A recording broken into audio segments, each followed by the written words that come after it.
Hello everyone and welcome to the ScratchRunning Podcast, the official podcast of competitive browser gaming, where our motto is strive for perfection. As always, I'm your host Kieran, and with me on the mic are all my fellas. All my fellas. And claps. Yes, quite. And that followed. What did you say? Yes, quite. No, he didn't. I'm not real. I didn't think so. So this is the podcast where we imagine that quite is bad. Yeah, so We let's miss say, him so much. hypothetically, what would it be like if we had Yes Quite on the podcast in 2023? Right? Like, just think So- about it for a second. What would his Yes Quite quote be at the start of the episode? Let me just do a thing where I use the voice of Quite in the previous podcasts and use AI to generate. Oh, terrible. Here we go. How genuinely, how easy is that? Because, like, Easy. I've Don't let the people know. I've probably already talked enough on this podcast to have oh, a for sure. decent voice bank made Oh, for you- myself. You've talked enough on this podcast for someone to make a TTS of you, huh? Oh, boy. We're not making it better with this episode. Vice Mira. Clabs is also back. Hello, Clabs. Salutations. So I assume we don't have a Quite quote, which is completely fair. We did not ask you To be honest, it was never. We never asked. do. It was never a two-way deal. It was always like you have a quote. Where Let's the see. spotlight just shines on you all of a sudden. The quite quote of the day is: "It doesn't matter how deep your Spampton or other character brainworms go; they are always alive and can reemerge at any point." There we go. That is a good one. That's a Fair good enough. quote. You know, sometimes it's like that. Everyone has a character. Doesn't have to be Spamton, Nope, Oh yeah, but that's a good one. but it yeah. just talks the right way. I'm sure a lot of Squid people Games. have it with like Ina or however you pronounce that character's name. Oh yeah. Any character that Did just right, has a Moon. very specific way of talking. Yeah. Yeah. And just like that, the community was in remiss. There was no Quite quote more accurate than this. Oh, true. Very nice. With Ina being such like a kind of a big but still niche thing, it's interesting. Have you seen the complete upsurge in the Generation Alpha and younger Generation Z of the property Amazing Digital Circus? Yes. Oh yeah, that came out a few weeks ago. The thing is blowing weeks ago. up. That thing is on everything. It's a little terrifying. It's a little terrible. Someone asked if abstraction from Candle World was like abstraction from the Amazing Digital Circus. Oh no. Oh no! Wait, is that a Come character on. I've not heard of? Oh no. Right, It's from Candle World? It's a term abstracting. Right. Oh wait. Claps, how dare you use the English language? I don't understand why everyone's attributing this stuff to Amazing Digital Circus when it was like first of all, like of Ina, like obviously Ina, which is it's like Gooseworks. I love Gooseworks. Gooseworks is very clear that they're inspired by a lot of things.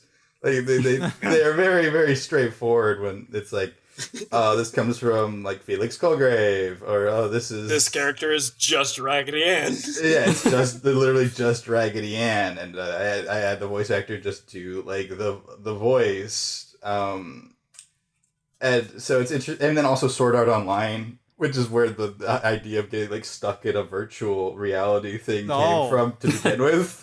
So like, it's I'm very happy this indie project has blown up. It's always cool when an independent like artist can make something that gets so popular, but it doesn't You'll love to see pretend it. like any of the things it does is like necessarily very original. So it's very strange to me that everyone attributes this like such a unique.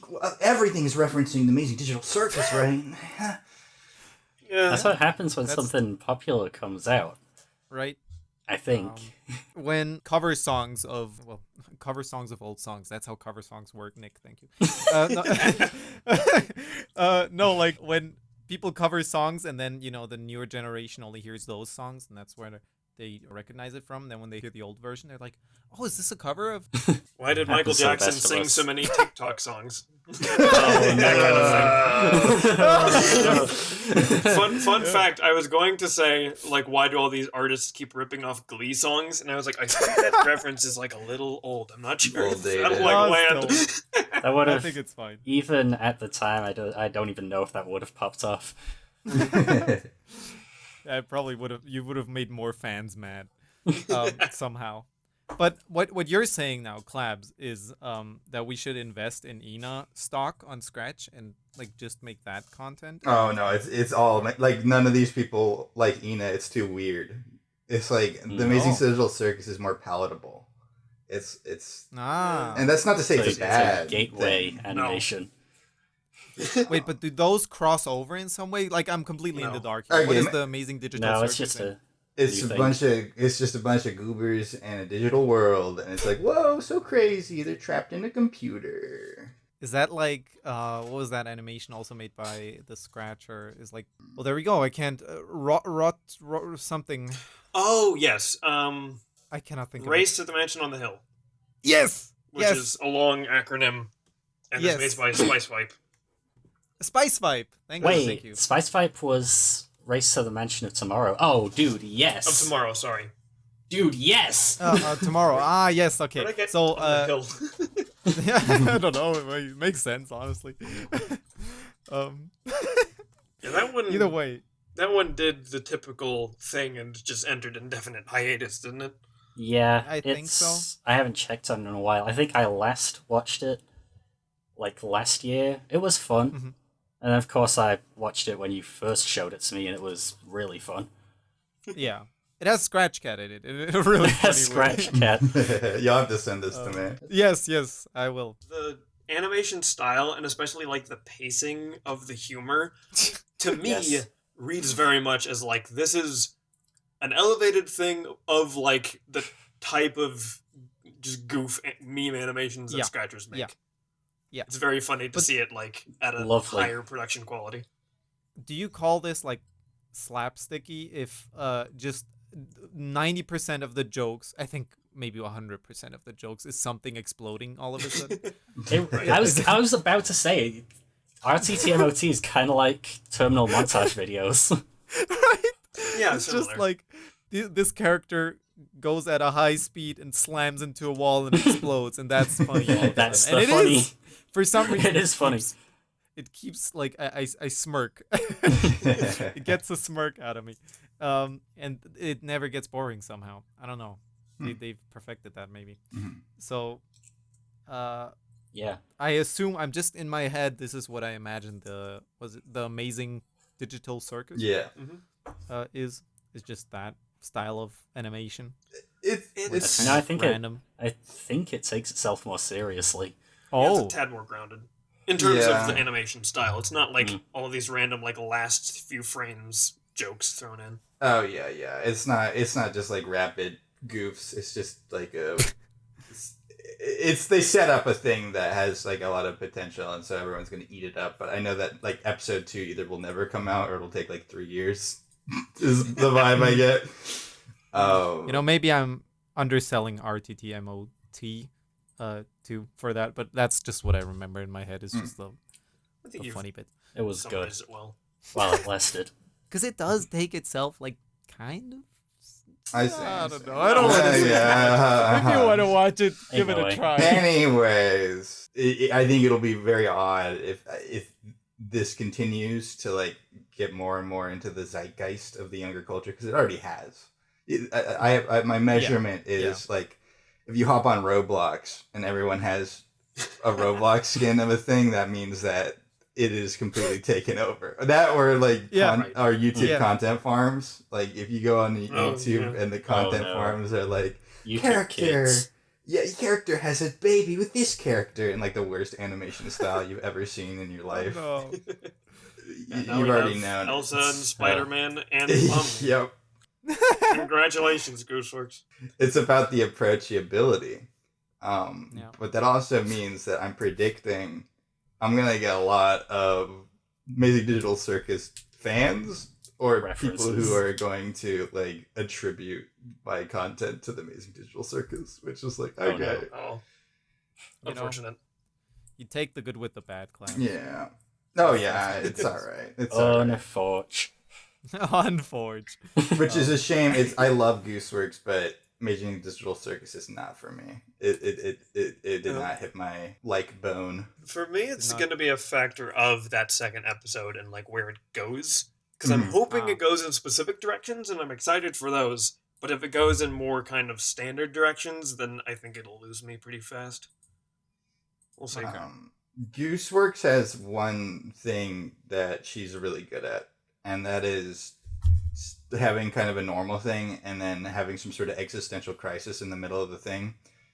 I think, All right. and she does that in like every single thing she makes. So, and she already did it in the first episode. I'm wondering That's if it. That's the Instagram reel. if it's going to be able to That's keep going to be its- the meme template of the year. I don't know if it's going to keep its poignance if she does it every episode, is all I'm saying. Yeah. And it feels like something that she really needs to do in order to build up a dramatic climax. Doesn't hit as well as the running into a wall and it explodes 15 times. Yeah, I agree. You can only have your character experience the horrors of the universe so many times before it starts to be like, You're running out of before it you- is what it is. Right. Before you start to get real apathetic. No, all I can say is I'm just happy to see like Roblox skins of Candle World at some point. That's all I'm saying. Ooh, like a blue model with a toggle for intercircling knives. Who do who do I need to commission for a Candlesmith VR chat model? Oh my I can do god. that anytime. I was playing with some old friends, and I don't know if you know what this is, it's called Ponytown. Oh, It's Huh? just, it's kind of like No, a but- Club Penguin web browser. Everyone just kind of stands around. Almost like only adults use this thing. It's this old like My Little Pony web thing, and they really like doing it with their friends. So I hopped on, hang out with them with it, and it just has an avatar creator. And they're so good. They were able to like make like every single like just the Candle World character like it so easily in it, and it was very impressive. So out there. But Maybe like as ponies. That's cool. Yeah, there is a As there is a blue pony out What? there as well as a Kraz pony, which I have made myself. That's That is- awesome. amazing. Is it canon? Everything is canon, Kieran. Kieran. We've established that. Speaking of, no wait, that's a terrible segue. I don't know. Well, you're halfway through it, so. Yeah, right. Speaking of I was gonna do the everything. thing. Speaking of literally anything, have you heard, or I can tell a little story about a game that we all know that I love, and we all know that Clabs maybe also loves. Ooh. Clabs, when was the last time you played Awesome Nods? Well, like a year and a half when we played with Swifty too. Like 2 Well- years ago. Have you heard what happened to Awesome Nods? I'm not. You're scaring me. I heard. Uh-oh. So, like, maybe a month ago, maybe a little more. Just, I don't think, like, between 1 and 2 months ago, my friends and I had the idea to play Awesome Nods again, because, dude, it's such a nostalgic experience for me, and I somehow got them to enjoy it. And so, see, that's the other part. No, but, like, That was a pyramid we schemes. then, like, booted the game up, and it just stayed at the, like, not title screen, but where it like just tries to log you into the game for the whole time. And this game runs on Steam, right? And so I was a bit confused and thought, okay, maybe the servers are down. That can happen, right? And then I went into Steam charts to see, you know, how many people have been playing. Maybe the servers really are down. And there's like 30 people playing, Oh. but Oh, no. ever since like a month, only 30 people were playing, and which is not a huge jump. I think we're at like 200 to 400, and then it like steadily stayed at that 30 for some reason. So something happened on, I can't find the exact date now, but like let's say September whatever. And so I went into the only place that could give me answers, the Steam discussions, and one of the first things I find is just now you have to tell me if this is the right word, the gutting. Oh no. No, it's just the message from the devs. Oh, yeah. Runimo went bankrupt. No. And we had to shut down like the servers to, because we didn't have the money for it anymore. Aw. Pain. Which was very sad to hear. No. It's very sad to hear. Just a moment of like, I'm gonna be honest, I didn't cry, although maybe I should have. But the general like idea was when you've played a game. This is like my favorite game for a long time, and so when you play a game that much, you're like, oh, thanks for all the nice memories and so long and so what and whatnot. But then a few days later, or like maybe a week, on just April 3rd. So like, we looked at it again just to see what came of it, if anything happened. And there's another post in the discussions saying Awesome Knots and Swords and Soldiers 2, which is the other IP from Runimo Games, was bought by somebody. Oh. By a company. And not just any company. A company? The company that bought Awesome Knots is freaking Atari. Oh. Atari! Oh. The Atari? Like the 2600? the dudes at Dudetsu made an old, like, I don't know. What is Atari doing these days? That's the question I asked myself. This apparently. Yeah, right? Like, I figured, might as well check that out. And there's I like was going to say, don't they do blog Groove post. Coaster? But that's Taito.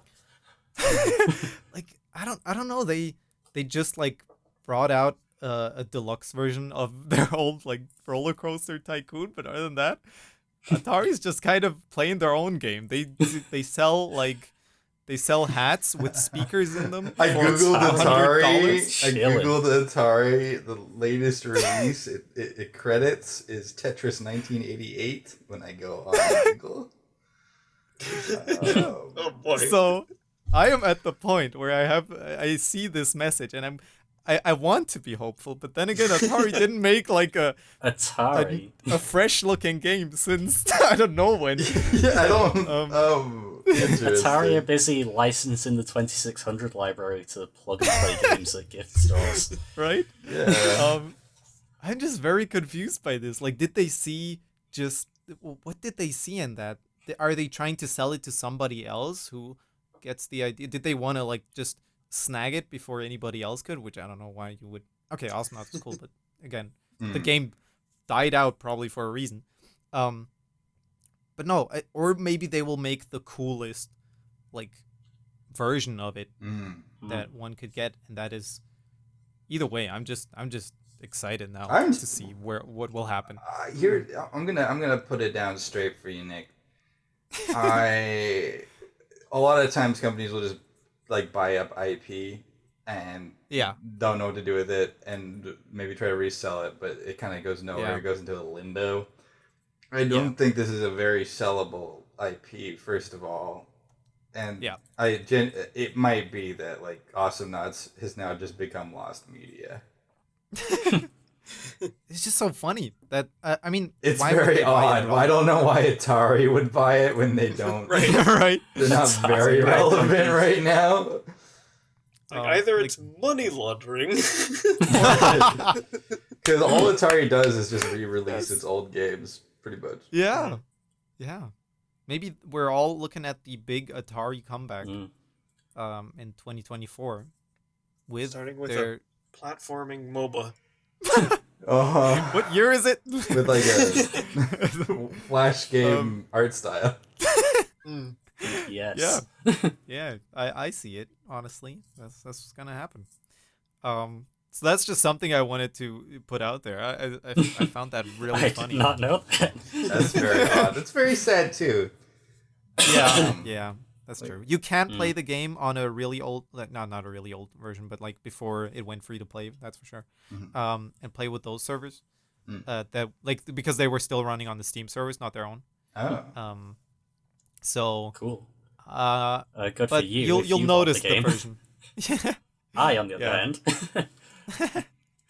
So that's that. I'm just excited, or not excited, but like. You're interested. Optimistic. You're I'm waiting optimistic to see where it could go. I am a little pessimistic, having had many of the things I like be purchased and then never used again. Yeah. Wait, which ones are you thinking of? It's hard to remember. I guess like Lost Magic, Squeeballs. There was like a big one a while back, but just I get Okami. They haven't really like the Okami Oh, has really? done a lot.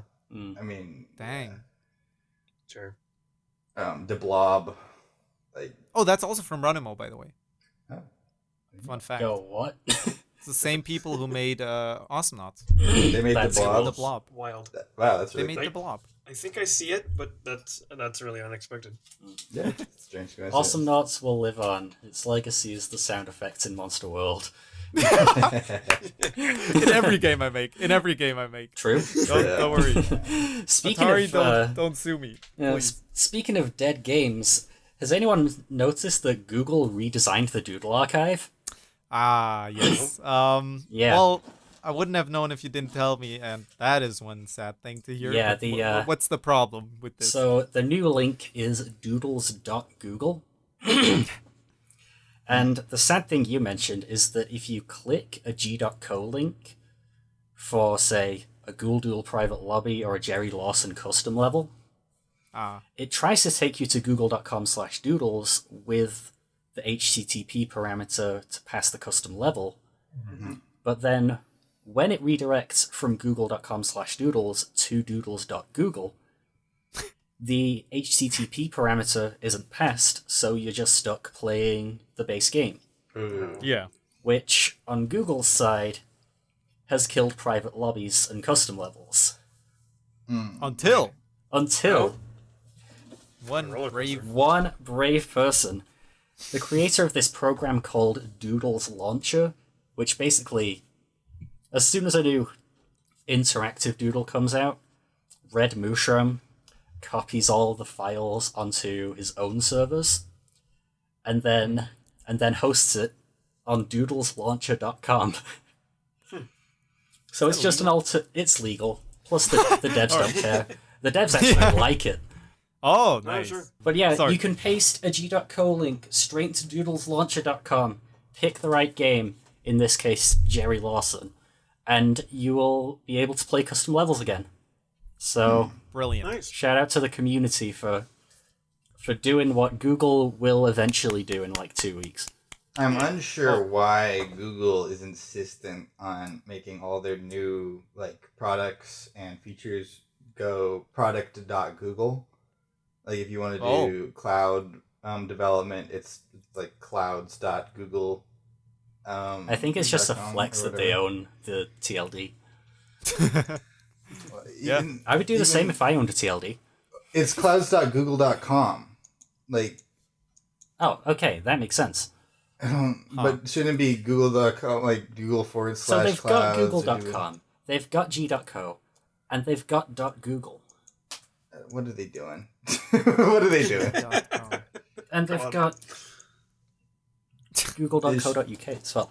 It should be noted if you go to google.com/cloud or googlecloud.com, it like takes you to the web, like the developer version, and they're like, if you try to sign in to your Google Cloud, they're like, you don't have permission to work on this project, and I find that very interesting. Yeah. I'm just a random end user. Why am I in here in the first Yeah, I'm place? just trying to get to the Cloud Console, and I guess if you swap Google with Cloud Console, you get taken to the developer version. Let me just go to the Cloud Console. know please. that. Wild. So Kieran, does that mean our brilliant idea for this episode's after show? Yes, It it could will actually work happen. after all. We're going to be doing blind races of random Jerry Lawson levels created Oh, wow. by the Google Yeah. community. Nice. I love that. I've not looked Honestly, at that- any of them, but we will. The episode I think that was also an after show where we made 4 Jerry Lawson Google Doodle levels at the same time. Oh, that was And then- fun. That one was great to watch. Yeah. I think like in general the people also really, or a lot of people find our channel through Jerry Lawson for some reason, like looking at the analytics. I think it's the number one thing that leads Yeah. people to us. Playing custom, my video playing Yeah. custom levels, that did really well. Yeah. Nice. And so this will obviously bring our, popularity to new heights. We're gonna start seeing ourselves you all on know. Roblox. We're gonna get content. Oh no. Who do I have to commission for an Ed with the Snowman VR chat model? Yeah. You know what? You can use Paint 3D. Make your own. Dang. Do I still have that model? How is Edward Paint model. 3D such a strange program? Yeah. I don't If you want to even really know. I think I crumply don't. looking Edward. I still remember Kieran's Edward he made in that. That was beautiful. Quite. It's been a while since you've been on. You want to tell us everyone about all the amazing big projects that's coming out next month that you've been typing up, that you've been working on? Inventions. Nothing that will probably sound like, oh yeah, that makes sense as to why there's been radio silence. It's all that. The No. question I think is more like just what have you been up to? Because I'm sure there are some Yes Quite fans out there that are, beaming that you're back on the podcast. I'll For- take your for an word episode. for it. No, Oh, goodness. the main thing is because a lot of it has just been like stuff offline that's not very interesting to talk about. But Oh, yeah. one big creative thing is how do I describe it? It's a trading card game with Ah. a board. If you can imagine the fully hypothetical situation where I was considering Fringe of Forces and then seeing a couple of the trading card games that are popular in this neck of the woods and thinking to myself, I wonder, could that be the same? Could I do both at the same time? And the other half of my brain is like, do not do this twice. This is such a bad idea. Don't do it. And Stop ever while since you can. then, I have been slowly figuring out that maybe it is a good idea. Maybe it's working out. So it's been a lot of fun. I can attest to that. It is a great idea. Not this is not me hearing this for the first time. I have been, Right. I wouldn't say actively, but we've been, meeting up to play that game every now and then. Because there's not a And lot of people I seeing- can think of who are into highly, just like homebrewed, like, oh, I made this game, do you want to play it? And who are wanting to play trading card games. So So true. Mm. I'm lucky. Like two things that I really like just come together in that game, and it's of course Fringe of Forces is one thing that I always found really cool, and this game is distinctly different. It's just the board that is kind of and the creatures. Okay, there's more. there's tiles and stuff. But trading cards, of course, or just cards and you have your mana costs, but then it's kind of like it ties into the whole board, theme and stuff. Seeing where this game started and where it is now, it's like we just played around like maybe an hour ago, and I think it has made like huge improvements in terms of pace and fun, and it's just kind of cool to watch that unfold. And maybe someday, I don't even know, like the version is currently in Scratch, but have you ever thought of like bringing that either to Scratch in like a fleshed out version or Yeah, absolutely. anywhere else? So, for any folks who were curious about my future stuff, who, last thing they'd heard from me was my update project, where I was mostly talking about like, oh, this is sort of where I'll head from now. I'm absolutely, I intend to kind of make this on a new engine so that it could be a little easier to work in a few things. I feel like it's actually been interesting timing because I'm not sure if any of you caught wind about latest Unity related news. How could we not? Oh, we heard about it.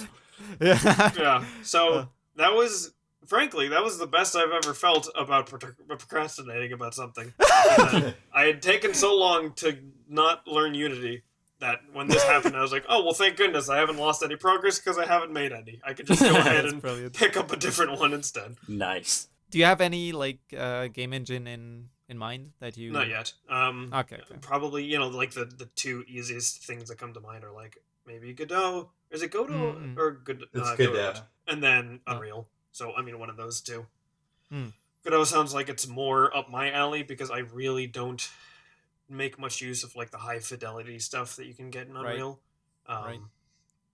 But Same idea. maybe Unreal has better stuff for like a 3D engine. I'm gonna have To to. tell you Mm. the honest truth, quite, the Unity debacle like caused a lot of like cultural shifts, a lot of discussion. But as it stands, that the reason that Unity update was bad was because of how it affected it, like millions earning free games.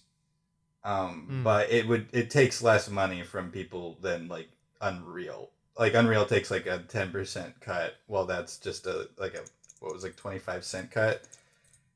Right. And that's the problem with a free game, and you have like a million units, a million downloads, or whatever. Is that the new? What is it like? The new Unity TOS? Yeah. Yeah, or because they backtracked a little, not backtracked, but like they backpedaled a little on that, right? Mm-hmm. Yeah, and that's just me wondering. They did change. They made it so it didn't affect the free games as much. That is from good. what I understand. And the big thing is, Unity is the industry standard for a reason. If you like want this app to play across several platforms and on mobile and not like crash, you got that. That's what Unity's for. A big thing with that movement too is like people talking about like boycotting games that are being developed in Unity. Oh no! And it's just like that helps do no that one. to the developer. That helps no one. Like the developers didn't choose this. It only affects edge cases. Like, and trust me, I don't like Unity's leadership at all. But I would say it is worth considering still using Unity for projects, unless you think you're going to make a free game that's going to make money and is going to have 1 million downloads. And then you might want to consider, maybe I'll use Godot. Because Unreal takes more money from the developers than Unity, and Unreal can't like work on your phone at all. It'll crash on lower end phones. You're telling me Fringe of Forces HD remastered free version will not, take the world by storm? It might. Maybe that is the thing, is that it's a very presumptuous thing about the way I like handle my online stuff, where I'm just always wondering like, okay, I should hedge for the off chance that something I make randomly explodes and becomes hyper popular. That's good presumptuous that would ever happen. But even if it did, it wouldn't really affect you unless you made a bunch of money off of the game and it was free. Mm-hmm. But then they changed that monetization cycle anyway, so you'd be fine. You'd be fine. I'd be interested to hear from the people listening if anybody out there has like either learned Unity or still starting out with it and that also felt the same way, or if there's any people out there who have their own experiences with it and looked at it. Because there were the big headlines, but it's good to check back in and say, okay, well, what is it now? Is it still as untenable as it was before? Yeah. Or did they honestly, things over? I can talk about Turbo Warp, right? Turbo Warp is cool. They have done some really cool stuff that it's still based on Scratch, but for my purposes, right? For my purposes, they made a bunch of cool stuff that just expands the scope of what a Scratch project can be now, which is really cool. No, I mean my biggest leap would be to start making things that can exist in 3D without having to craft an entire 3D engine myself. Yeah. And so basically any of the options that let me do that, which is several of them, are appealing to me. And it's just a matter of picking one. Yeah. Mm-hmm. Yeah. Oh, well, thanks for asking. I guess, it's been a while since I've been around here. If you have slightly more under the radar personal projects that you're excited for. Did anybody say SFRT? It sounds like Super Fighter Retard. Yeah. That's absolutely on the radar. That is the most on the radar as it can be, almost to a like an intimidating extent. To an intimidating amount where but I like it. I like that I have this, almost pressure to work on it more. How is the development cycle going for Super Fighter Tournament? Well, I have this revelation that I don't think we have mentioned on the gameplay video, which is I think one of the like greatest, I don't even know if you could call it a spoiler or just like teasers that we posted for the game. It's the gameplay video on our YouTube, on the ScratchRunning YouTube, where Kieran and I just played a few games and showed like how the new engine looks, basically everything that I couldn't throw into the already really full The repository project, right?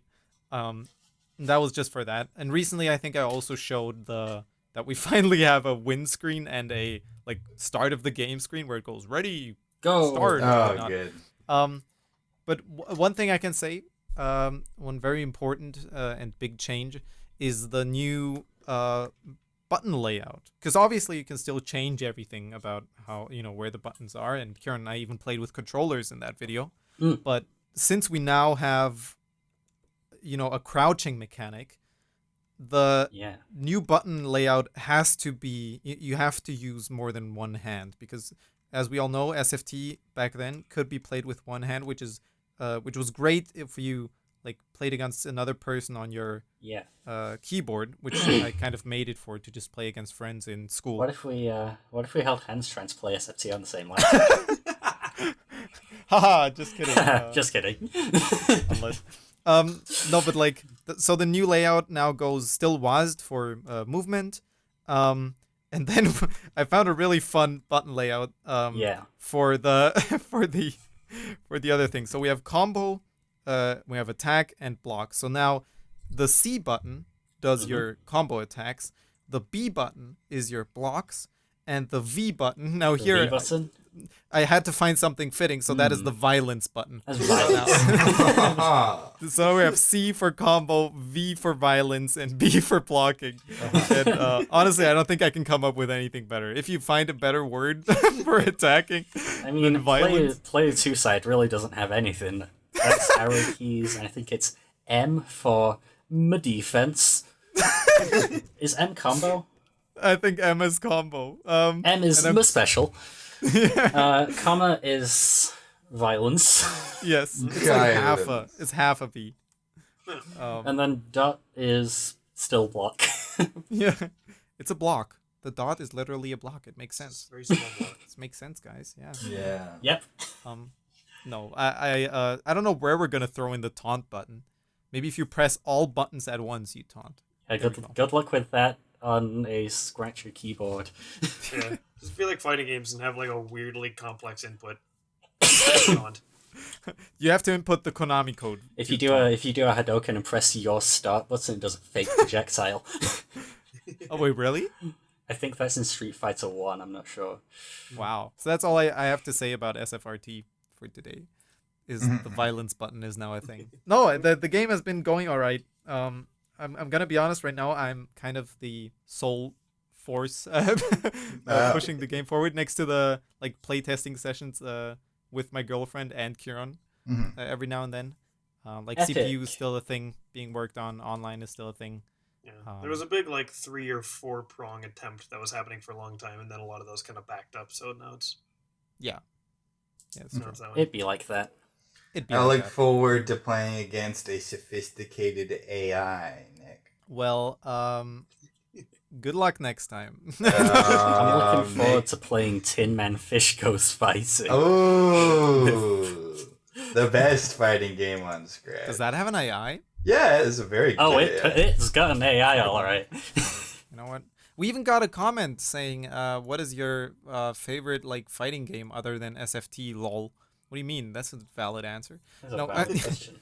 And any mains in other fighting games, and we can do the thing where we go from the top to the bottom. Although I am first.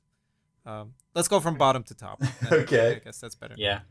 You want to know about my favorite fighting game? I absolutely do. Go on. It's called Fighties. It's on Steam. Fighties? And it has 0 concurrent players, other than when I hop on. Fighties? I can proudly say I am the best Fighties player in the world. Currently. Dude, they even made a Fighties too. Or unless, I don't know, are you secretly just like super duper good? I am cracked at Fighties. I did hear about Fighties too. I don't know if it's actually out. Is it out? It seems It's out, and it's 3 times as expensive. It has 3 user reviews. Dude, that's more than 1. Oh, there's no way. There's no this game Would you like me to read out the most helpful user review? for Fighties? Yes. Yeah, for Fighties 2. For Fighties 2, yes. Alright. Let's get it. Fighties 2 is a sequel with enough potential to be better than the original. The new mechanics are interesting, old characters are completely revamped with new abilities, and the art style for this game is great. However, with only 6 characters currently in the game and a lack of game modes, there isn't enough to do to warrant more than an hour of gameplay for a casual player. I'd wait until the game officially releases until making a purchase. It's early access. Not recommended, 1 hour on record. This game's £9.29 and the original is £3. Get the Watching original. The original is the gameplay video? best game ever. Also, didn't the original have like 20 characters, like a lot of characters? Oh, it has a lot Yeah, of characters. over 25 characters and very positive reviews. You know what? Recommended by your friend. 123 hours on record. You know what? I'll believe the best Fighties player in the world. Could that perhaps be the best Fighties player in the world? I am cracked at Fighties. It is a very... Tin Man Fish is based on Fighties. Yes. Wow. I based a lot of the basic mechanics around it, but I, of course, added my own twist a little bit. Yeah. But it does play very similarly, and it's just... So if you like Tin Man Fish Goes Fighting... this is that, but with 25 characters, a solo campaign, skins, whole 9 yards. It's high octane fighting. Everyone gets taken out in 1 or 2 hits. There's a bunch of different cool characters. The fights are very, very fast. It's kind of a game for ants, but it's stylistically a game for ants. Yes. Yeah. The pixel art is very compact. Oh, it's got a very little silly sprite style. Lovely. One of the characters you can just make exact fake duplicates of yourself and make them run around and jump, and they throw out fake attacks. Oh, dude. False but his attack's one hit kill, so you have to. Oh. Yeah, so you have to watch it for which one's the fake one. It's very funny. All I could say, the gameplay of the second one looks like the animation from RTT MOT, where they just get thrown into walls. I don't know. I'm just stuck on that joke now, but Sure. it does look a lot like that. Any character gets thrown through a wall, you're like, oh, getting real. Is that an RTT MOT reference? I have purchased Fighties, I think 8 times, because I buy it for my friends all the time because it's $3, and Is that your the only time people play it is when I play with them. Yeah, people gift socks to people on Christmas, and instead of socks, you give your friends this game on Christmas. There you go. Is that what happens? Yeah, If Fighties has one fan, that fan is Clabs. absolutely. Nice. Kieran, do you have a favorite fighting game? At all? Could that be something that interests you? I want to say Rivals of Ether. It's still alive. It's still a really good game. How excited are you for Rivals 2? I don't know. Versus how I am- apprehensive. Yeah, I am still following Dan Fornacy, but I've not really seen that much about Rivals 2. It just looks like a 3D animated fighting game. Ah, yes. It looks I don't know, it looks like Brawl. Ah. I think My actual favorite fighting game is Ultimate Chicken Horse. That's a good one. that is not a fighting game. Yeah, it is. You fight the other animals.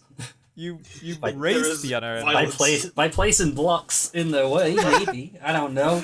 I'm true, it's joking, true. but it is top 4 games on Steam.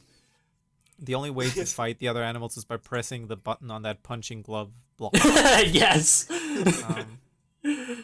Ultimate Chicken Horse. Right. Good game. Quite. What is your pick? This is tough because I don't really play fighting games. Yeah. By the numbers, it would definitely be Smash, but I'm not sure if Super Yeah. Smash Brothers is what they're looking for in this answer. I think they are. If they said except for SFT, I think that's... Yeah. Yeah, I The think other- platform fighters count.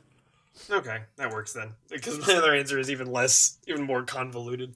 I want to hear it. So, Welcome to I- the ScratchRunning Podcast. yes, I think so.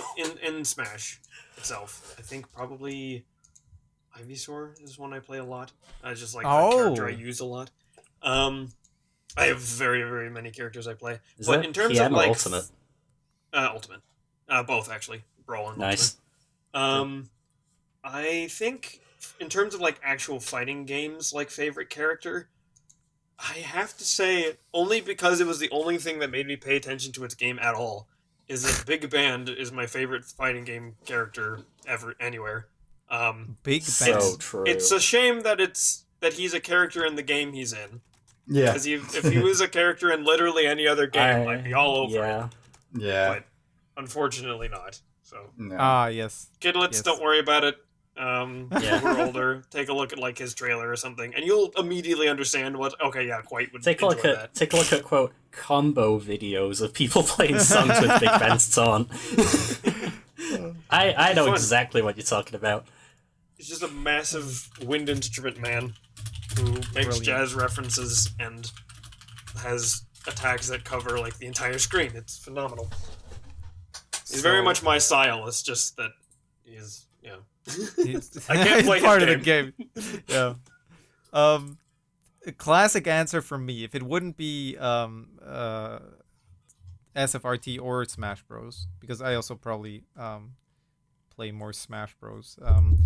The obvious answer would be Ruffle Knots. Now, does any one of you, Clabs, maybe you know what Ruffle Knots is? I think I've played this with you once on Have you Classic. played this with me? Really? I wow. think it's Fighties with Awesome Knots characters. It is. I Well, have Fighties is not not a seen this. platform fighter. So on April Fools of some year, the Awesome Knots devs made a game called Ruffle Knots, which is even something I tried to do in Scratch once, but that was when Cloud Variables just came out, and I talked to, who was it? Eric Stock, the guy who made Jump King now. He helped me make my very first Cloud project. Nice.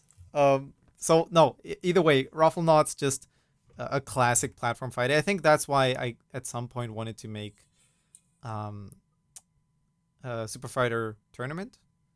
Or like that's what inspired me, because I saw in Ruffle Knots like how fun a really basic fighting game could be. Without items, obviously no items, Final Destination and no, but just like the base Edward only. mechanics. They didn't even have like specials or anything, but it was just a fun game. It was a silly game that they probably put together in a week, maybe less.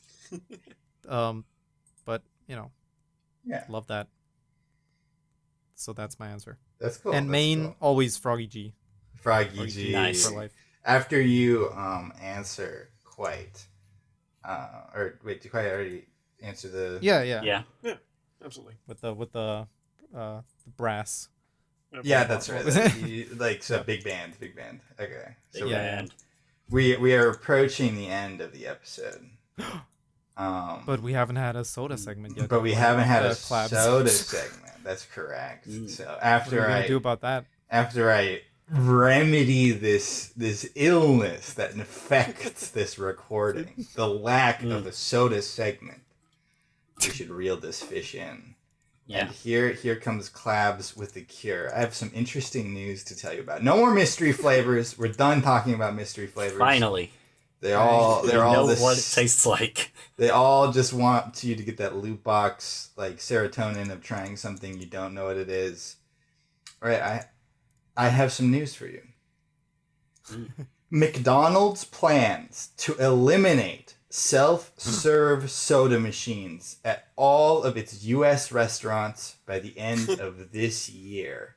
It's I the didn't know you end had those. of an era. McDonald's has begun to gradually phase out self-serve soda machines in dining rooms at its restaurants across the United States.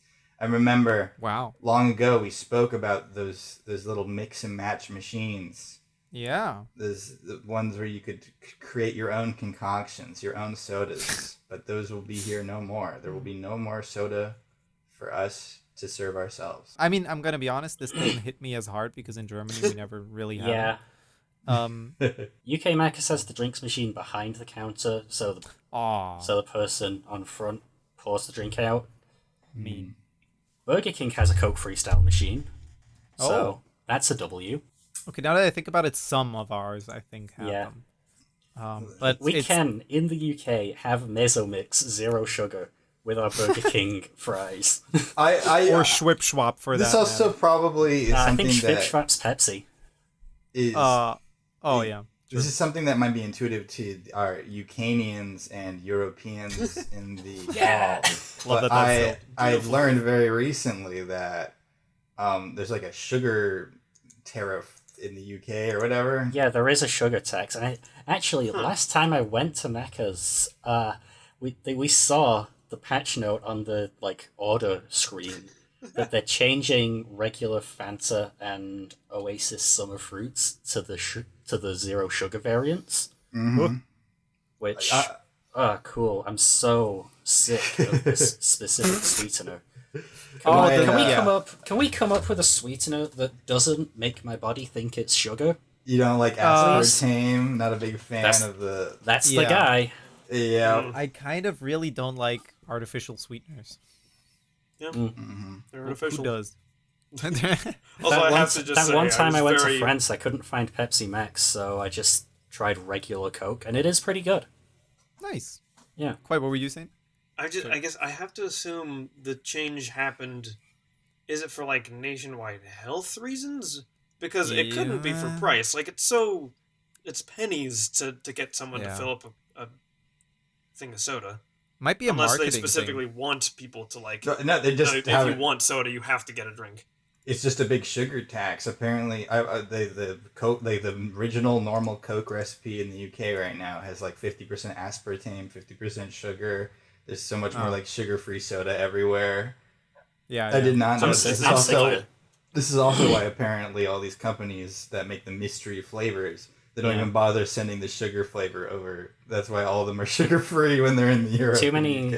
Oh. I think too many calorie counters in the UK. People want to see their sugar levels go down.